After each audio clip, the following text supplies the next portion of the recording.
The commute.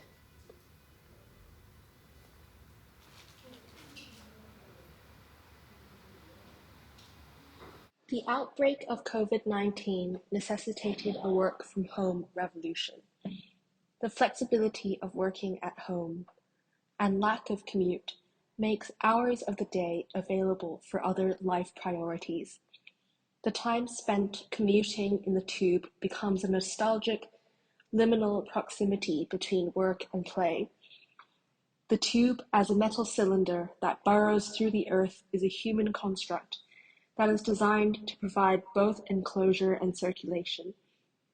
I will investigate the implications of the commute as a human construct that frames the limbo between two spaces, as one of the last connections between architecture and the human body.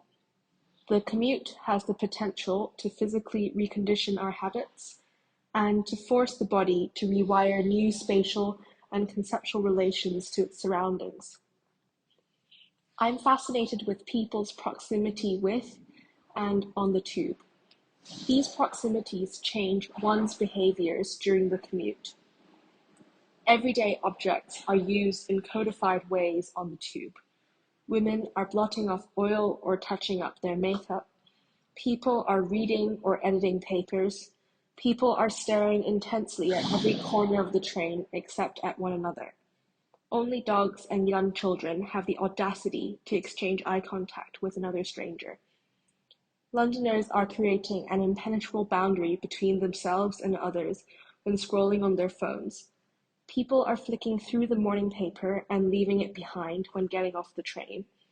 People lay the paper on the seat or wedge the paper between seats, or use the space between the back of the seat and the face of the tube as a communal bookshelf. These everyday objects can feature simultaneously as a boundary and an interface between people on the tube. They can also act to mediate issues of privacy and surveillance, with acts of freedom and exhibitionism in the context of domestic life and the public realm. The extension of the body with prosthetics becomes an expansion of one's consciousness of space, time, and corporeality. Experiencing life underground and the phone as a tool can be used to delineate between boundaries and bodies and the implications of technology on temporal and spatial perception. The pandemic and its effects have been a traumatic scar in our collective memory. With many people around the world succumbing to death, it feels necessary that we treasure the details that are often overlooked and memorialize things as mundane as commuting on the tube. My process consists of illustrated vignettes of scenes on the tube in London, New York, and Hong Kong, cities that I consider my home at different points of my life. This personal project should capture the nostalgia and nuances of commuting to work.